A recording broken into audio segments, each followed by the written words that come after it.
चंबल के किनारे एक पहाड़ पर शिवलिंग की स्थापना की थी। उस पर जो है क्वार के महीने में भंडारा कराया करते थे। पिताजी के बाद मेरी माँ और मैं जाता था।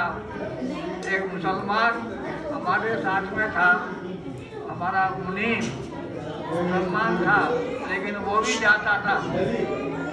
एक बार भंडारे में घी खत्म हो गया तो हलवाई बोला कि बाबा जी घी खत्म हो गया है, अब क्या करें?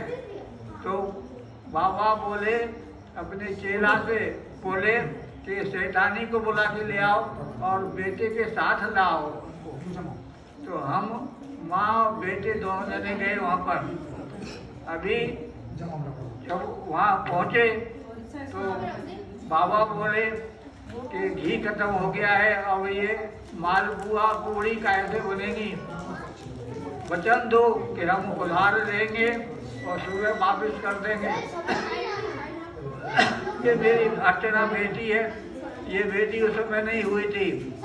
तो बाबा अपने चेला से बोले कि नीचे से, यानी चंबिल के किनारे, चंबिल से, चंबिल है नदी एक जो कोटा से निकलती है और यूपी और मध्य प्रदेश को डिवाइड करती है।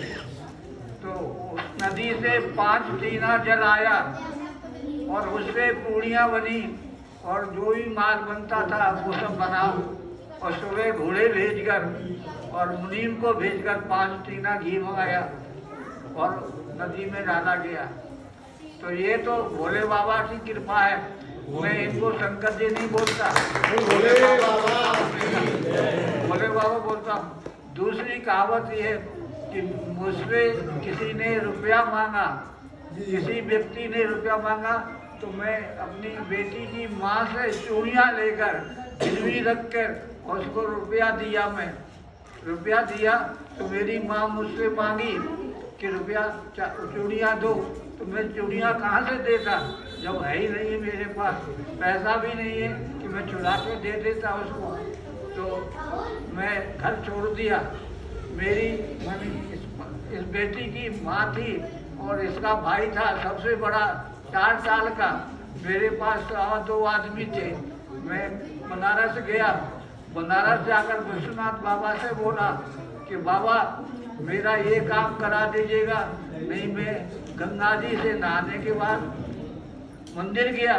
मंदिर में पहली बार मैं बोला कि बाबा जी मेरा इतना मार्ग करा दीजिएगा, नहीं तो मैं कल आपके दर्शन करने नहीं आऊँगा और हम लोग तीनों के तीनों गंगा जी में चले जाएंगे। लेकिन जैसा ही हम मंदिर से बाहर निकले, एक बूढ़ी औरत वहाँ बैठी थी। उसने तुरंत ही रोका हम लोगों को और पूछा कि मेरा नाम लेकर। मैंने कि ये अपरिचित, बनारस में मेरे अपरिचित है, ये नाम कैसे मालूम? और मेरी इनकी माँ का नाम बताया, माँ का नाम बताया। मुझे अभी तक नहीं मालूम है कि इनकी नानी का नाम क्या है, लेकिन उन्होंने तुरंत ही मेरा इंतजाम करा दिया। यानी अगले दिन मैं बोल के आया था कि मैं कल नहीं आऊँगा आपको दर्शन करने के लिए, हम लोग तीनों पे गंगा जी में चले जाएंगे। लेकिन मैं तब से भोले बाबा को भूला नहीं। और एक इनके अवतार हैं हनुमान जी, वो भी मेरी मदद किए हैं। तो अभी मैं इतनी देर तक खड़ा रहा हूँ, मेरे घुटने बेकार हो गए हैं, लेकिन मैं अभी तक 5 मिनट या 10 मिनट जो भी आरती पूजा भगवान गणेश जी की हुई है या भोले बाबा की हुई है, मैं उन्हीं की ताकत से खड़ा रहा हूँ यहाँ पर। मैं लोगों से यही बोलता हूँ कि ये हमारे भोले बाबा हैं, लेकिन ये लेने वाले हैं।